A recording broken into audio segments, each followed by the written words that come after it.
Hey guys, how is it going? Very good. How are you? Everything is going very good, man. Everything's going very good. I'm actually leaving Valencia, guys. As you know, I'm leaving Valencia. I have all my house. Everything is packed and ready to go. We are sad because of that, and to offset that, we brought an amazing guest for today's episode. So her name is Patricia Portaro, and she has more than 20 years of experience in the entertainment industry, working as an attorney and also in areas of music supervision, publishing, and sync. Originally from Sao Paulo, Brazil, Patricia began her early career working as an attorney on different companies in the entertainment and music industry. After this, she started working at Air Lumiere Music Supervision, a company in Los Angeles, where she was in charge of music supervision and music licensing for audiovisual projects in film and TV, advertising, and other media projects. Finally, in March of 2022, Big Sync Music, which is a global music agency with operations in Los Angeles, London, Paris, among others, and serves leading brands such as Samsung, Walmart, Coca-Cola, Unilever, and many more, have recently expanded their operations in Latam and decided to name Patricia Head of Music Supervision for Film, TV, and Sports for this market. My people, please, let's give a huge round of applause for Patricia. How are you, Patricia? Thank you, guys. Thank you so much for coming. Everyone. Thank you for the invitation. I'm happy to be here with you. Thank you so much for the presentation as well. No, of course. It's a pleasure to have you here, Patricia. And just to know you and for everybody to know, like from our audience, how did you get into the music, and more specifically, how did you get into sync? Okay, I studied law. But even before that, in my life, my grandfather was a musician, a maestro, and a composer. So my life was all very intense in terms of music. I've always had this relation with music in my life. And for some circumstances of life, I ended up studying law. So when I got into the law school, I started to work at law office, and very soon I discovered the copyright law, entertainment law, and copyright law. So I started very in the beginning of my studies. I started to work and as an intern in copyright law office in Brazil. And naturally, I was working as a lawyer, and I started to work in the industry, especially independent industry, music in Brazil. So I set up several record labels and publishers. I helped them to set up the companies and start to make money from the music that they had. So then I had my own record label in 2003, 2004.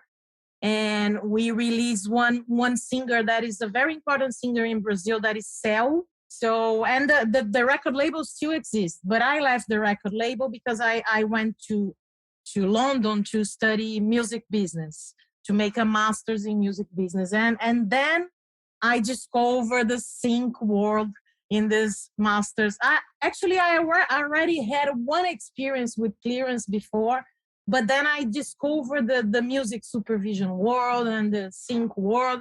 And when I came back to Brazil, we started to work for the music, for the audio visual producers.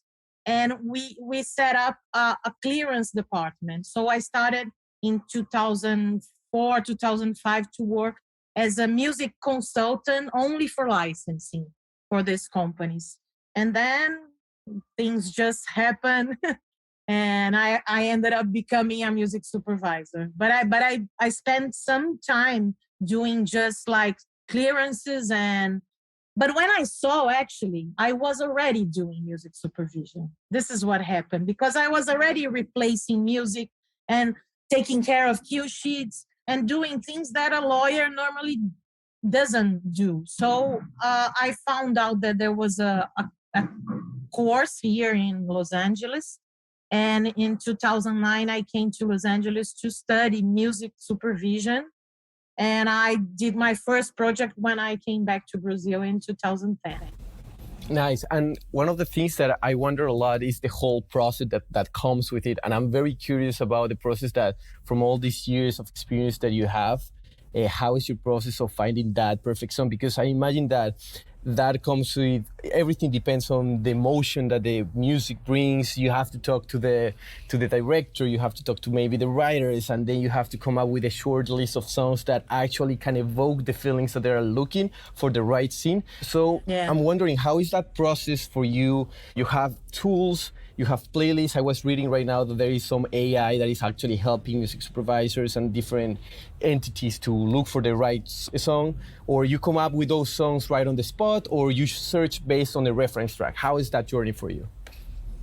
Yeah, we start actually with the spotting notes on the screenplay, and then we have an idea of what we are talking about, and then we make lots of meetings, creative meetings, with the showrunners in case of a series, and with the directors in case of a film.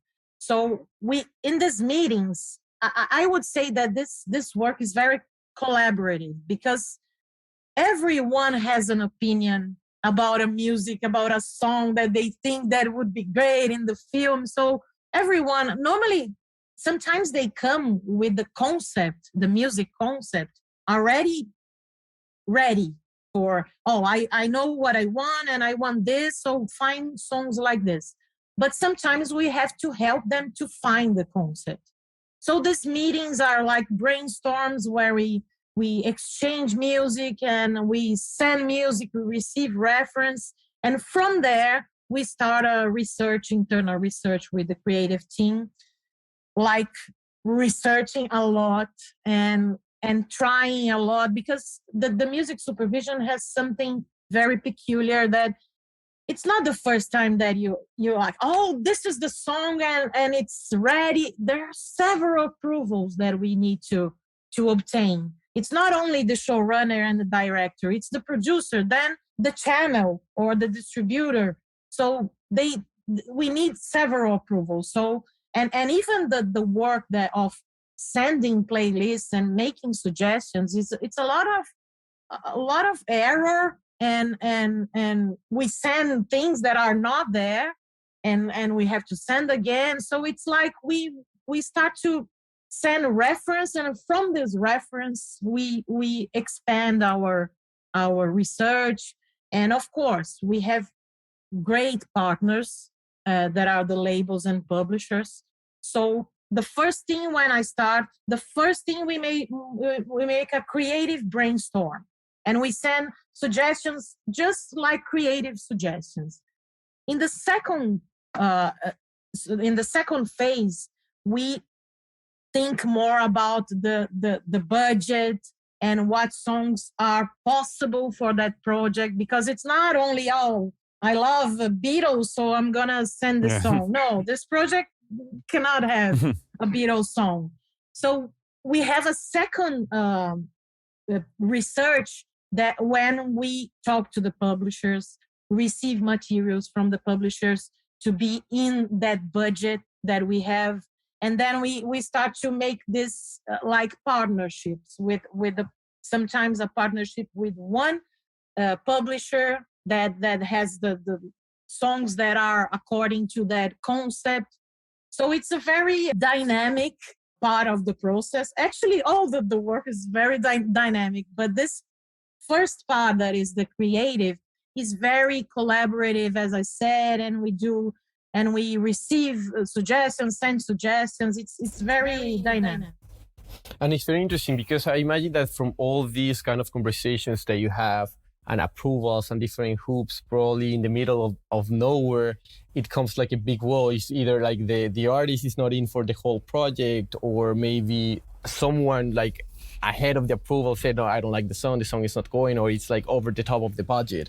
But the cool thing is that actually, when it actually happens, amazing songs come to a whole project, to the movie or to the show, and create amazing, because they complement each other with the whole film or with the show, and create amazing cultural moments. And it's happening right now a resurgence of catalog music that once they are placed in shows or movies, they are rising back to the charts, happening with Sinead O'Connor's Drink Before the Water when it was placed in Euphoria, the second season, or of Kate Bush's right now, Stranger Things, everyone knows about it. Like breaking everything, actually making Kate Bush like the biggest independent artist. But also happening with TikTok, with Flickbook Mag's Dreams. So my question is like, is there something behind this obvious 80s nostalgia that makes this song so attractive, not just for the audience, but for shows and movie directors? Yeah, for sure. I think that we are in a moment I see as a trend, actually, the nostalgia. Here in United States, you see a lot of campaigns and films and series with a lot of soul music, old soul music. It's happening a lot. And so I think it's a trend for sure. But of course, the songs add a lot of creative asset to the film or the series, of course, because they are in our inconsciente. Subconscious. Yeah. Subconscious, Yes. exactly. Yes. And Generation Z is discovering new music now. And TikTok is actually, I think it's the most important platform today for discovering music. It's a fact. So they are listening, they are paying attention to the songs. And the Kate Bush case, which for me is like the sync of the decade. Yeah. It's like it shows the power of sync. What you can reach with a song in a of course we are talking about a big show, and it's like the dream of any music supervisor to work in a show like that, but it's not like that. It's she had the music supervisor that did that. She had the sensitivity to find something that touched the Generation Z, and not only because I was super emotional seeing the scenes. It's a really great sync. It's not only that it's hype. It's great. The sync is perfect. It's amazing. So the sync has a big power today, I think. Although it's still in the record labels and publishers, it's still just a little small percentage of their income. Not so long ago, it was less than 5% of the income in a record label or in a publisher is regarding to sync in general, sync including advertising, films, and everything. So that's one of the reasons that we start to understand how it's not easy to license music, because these companies, they have small departments. It's just one person taking care of all the sync, because for them it's not, so much. But then you see a sync like that, like the Kate Bush. It's not only what will generate of royalties of public performance. Of course, it's a lot of money there as well. But I'm telling you about the power that it has. It's really amazing. And it happens with everything, actually. We have a case, actually, in Brazil. We worked for a film that is a teen film for Netflix that is with a big influencer star in Brazil. So it's a popular movie. And we had a way to include a song that is a very independent song. No one knows the song. And it happened. It started because the film reached an audience that was completely different from the audience of the song. They started the numbers started to change completely. And they ended up making a new recording of that song because they were, so it happened with us as well. And it's the power of sync that I mentioned. Absolutely. And I think, like you just mentioned, that probably record labels are not paying that much attention because it doesn't represent a big revenue stream, but it's still all record labels are trying to create cultural moments with each release that they do. Adele, Taylor Swift, you name it. Everyone wants to create a cultural event in people's timeline. And this happened. And also I was reading listening to a podcast saying that how this Kate Bush's song was digestically used because it was happening in the show, happening for the character and happening to us. Yeah. Now that you just mentioned recently TikTok, like how important it is, I wanted to ask, like, if there is anything that the short form videos have affected in some way to placements. Is there anything that these kind of videos, this format, bring to the attention for music supervisor? Anything for music supervision to learn from TikTok? Reels, you name it, those kind of formats, short form videos, or you feel they are two different worlds? Yeah, of course, there's a tendency of shorting more the videos. And this is something that is difficult for us because these generations, they are used to that already.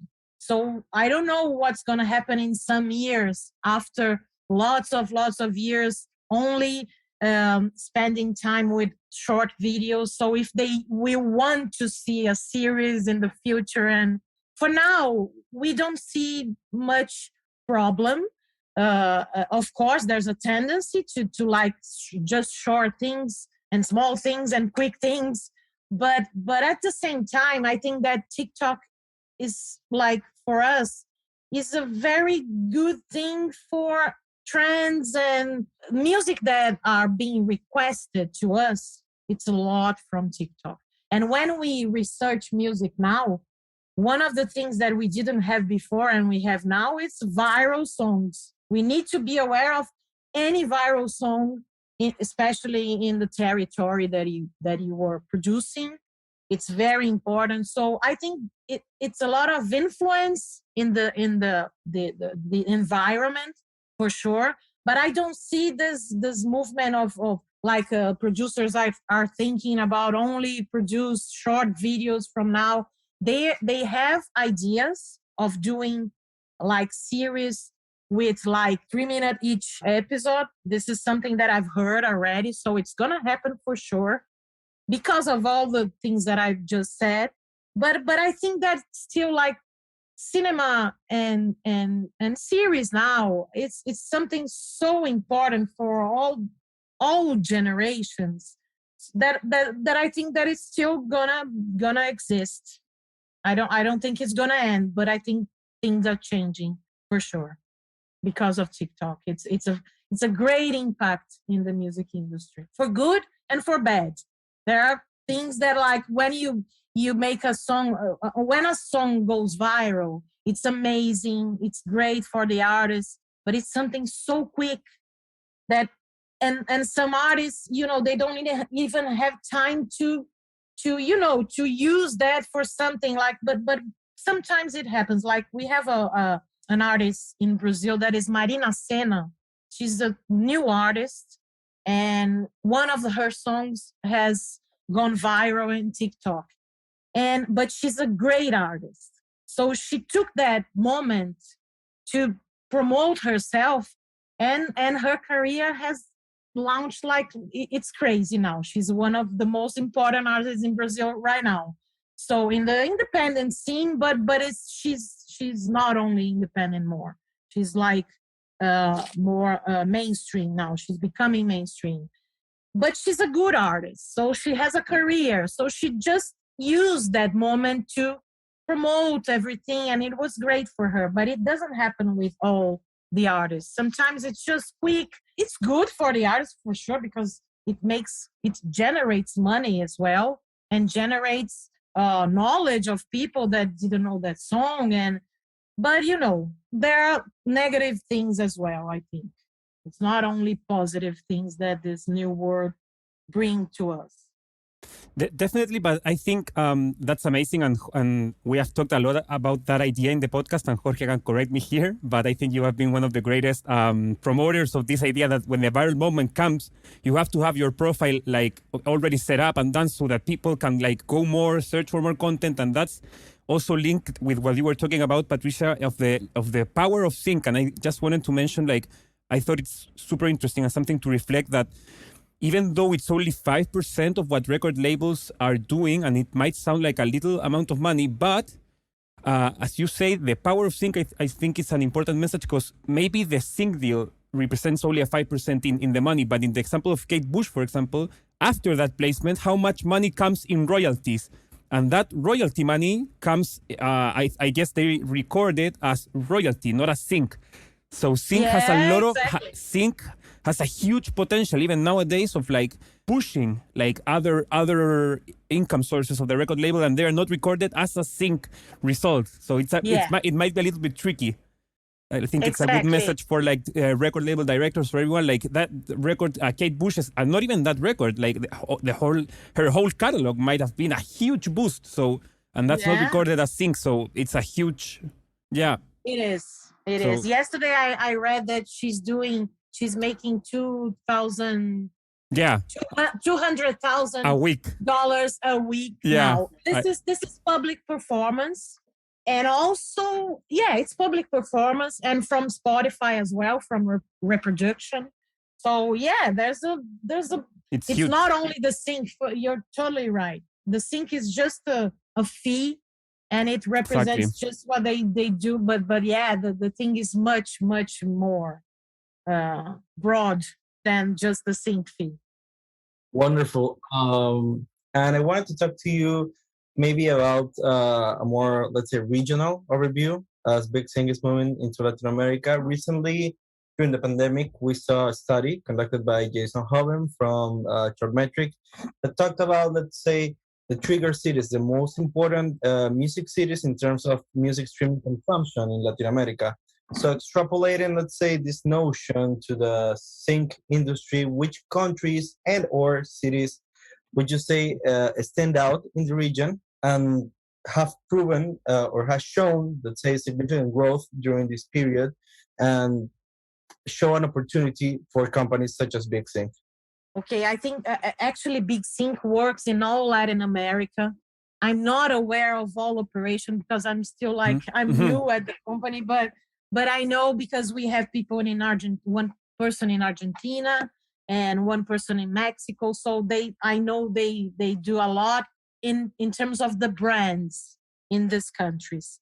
We are starting the Latin team in film and TV only in Brazil for now, not because I'm Brazilian and I've been working in Brazil all this time, but we intend to also do business in these places. So now we are starting this department in Latin America, but we see a lot of potential, like besides Brazil. Mexico, Argentina, Chile, Colombia. We are very excited to work in these places, and they already have good deals with advertising producers and the brands itself. But I see lots of opportunities in terms of one of the things that is good for if you are in a Latin American country and you want to sell music to produce productions here in the United States or in Europe, we have a good thing with the dollar rates because it's very low. So for producers here and in Europe, it's really low to what they have to pay. So this is I see as an opportunity. At the same time that it's a problem for me as a music supervisor and for producers in Brazil, for example, if they want to license international music, the dollar rates are a problem for us. And we've been licensing less international music than before. But for who's selling music, it's good, actually. We've been doing deals here of Brazilian music here, and they say, oh, it's so cheap, it's so good, send me more. Or even composers, not only licensed as we are talking here, but if you need a composer from Brazil or from Argentina or from Chile, the price for them is really good. So this is an opportunity I see. And besides that, I think that I have some data here that is, we have in the world today talking more about streaming now, which is really my area. And there are more than 1.3 billion streaming users in the world. And Latin America is the second fastest growing market in the world for streaming now, ahead of Europe and North America. So they are talking about 5.8 billion in sales in streaming until 2025. So we have this huge market growing. The streaming is growing, although Netflix is sending people go, but things are not like that. In Brazil, that I know more, we have 90 streaming productions going on, and of course, the number of the productions in total that are not streaming is much more huge. So we have this, and we had a problem in Brazil in the last years that Ancine, that is the government agency that regulates the cinema and film in Brazil, we had lots of problems because of the government, and it was not working well. And now they are starting to work as well again. So it's gonna explode in the next years. Actually, it's already happening because the number of productions that we have, it's like we have more than 55 productions here now, and we are just one music supervisor working. So there's a huge market to work, and especially because of streaming. Of course, the film and TV in general, but especially streaming. The market has changed completely after they entered the market. So before that, music supervisors were not like, it was not a profession in Brazil before the streaming companies arrived there. We started to be much more respected and solicited after they entered in Brazil, because it's part of their culture to have a music supervisor. So not only for us, but for the market, as not only for Big Sync, but for the market itself, the music market itself, it's a great impact. And the numbers that I mentioned before, it's about the streaming, the Netflix and Amazon and Hulu and Disney, they are competing a lot. So it's a lot of production going on. And it's for sure, it's the biggest impact we had in the last 10 years, for sure. Patricia, and in all this context, I mean, there has also been the rise of more stock music companies. So I wanted to ask you how Big Sync Music can compete against these options that might be cheaper for many and more accessible, but at the same time, of course, they are less original. But how to compete against all these cheap options? I don't want to say names, but any music library that sells a lot of music or licenses for a very low price. Yeah, actually, the Big Sync is part of Song Trader Group. I don't know if you know Song Trader. I know perfectly. Song Trader, and they have a huge catalog of independent music for licensing for prices like a library. Mm-hmm. So when we offer our service to any producer or anyone, we are offering a variety of services. Perfect. There are the services for music supervision, and there are products as well. So this is good because I've been licensing a lot. Actually, I ended up in Song Trader because I was licensing a lot from them before. They have good prices and a good catalog, because the catalog is not like that production music library. It's like artists, independent artists library, kind of library. It's not easy to compete because, as you said, it's a lot of new things happening, new companies popping up every day. And of course, but I think that in this sense, I count more with my experience and the time that I've been in the market, because I started before the other people in Brazil. I started 10 years before. So I have this advantage in terms of being very established in the market. So we use this as a very, I believe that's why they hire me actually. And of course, the products, they're developing now a platform for searching, and Jorge mentioned in the beginning the AI technology, and they are developing a platform that is amazing for search music, not their music, for music supervisors. That is something that you put the name of the music, appears 100 songs that look like that other. So they're working very hard on this, and this is something that will I believe will give an advantage to Big Sync technology, because actually it's a tech. SongTrader is a tech company, and we have to use this technology in our favor. Because I'm so curious, like, because you said you ended up working in SongTrader because you licensed a lot of music from them. But as we've just mentioned, there are a lot of other music libraries. So, like, in your experience as a music supervisor, I'm really curious to know what made you like so much SongTrader catalog versus like whatever other website, or if you talk with other colleagues, I guess other colleagues of yours would prefer other music stock libraries. So what is more or less, if you could give us like a little bit of, do you think generally music supervisors choose from different music libraries based on like what of the music catalog, if that makes sense? Yeah, of course. Actually, we use all the music libraries when we need. One of the service that we do is like the music library search, not only SongTrader, because sometimes you need music library, but SongTrader, as I said, is not normally libraries that the music is produced for libraries, and it's production music, not only the instrumentals. I mean, even with vocals, the majority of them are more like production music, and SongTrader has another type of, they have deals with independent artists that use their platform to license music. Well, that's been very insightful, Patricia, and actually this whole conversation. So thank you so much for everything you shared with us. And I have one final question before we finish this great episode. So I wanted to ask you, what do you think are the key differences from a good music supervisor from a great one? Okay. I think that there's one thing, of course, talent, of course, because you can be study a lot and be good as well. I'm just joking about the talent, but if you have talent and if you know a lot of music, it helps a lot.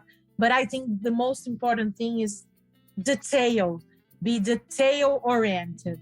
I think it's something, there are so many things happening in the music supervision work that we need to take care of everything and plan everything with time. And if you are a good music supervisor, this is what you're going to say to your client in the beginning of the project. And there's something that is key: network.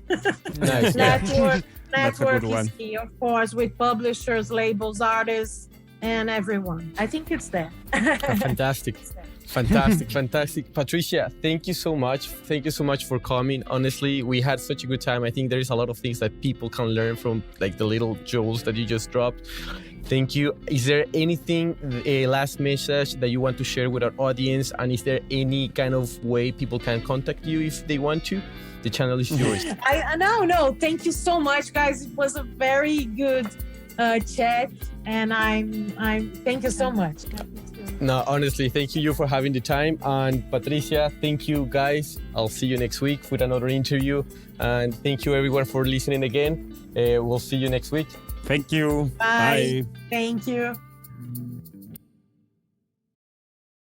Hey, si ya llegaste hasta acá, muchas gracias por escucharnos. No te olvides de seguirnos en Spotify, Apple Music, Pandora o la plataforma digital que sea de tu preferencia. Si te gustó el capítulo, si te gusta el podcast, no olvides recomendarnos a tu grupo de amigos, colegas. Esa es la mejor manera y la manera más orgánica de que sigamos creciendo esta comunidad. También nos puedes encontrar en Instagram, Facebook, YouTube como 8000 kilómetros podcast, y cualquier comentario, duda, sugerencia para mejorar el podcast es más que bienvenida. Nos vemos en el siguiente episodio.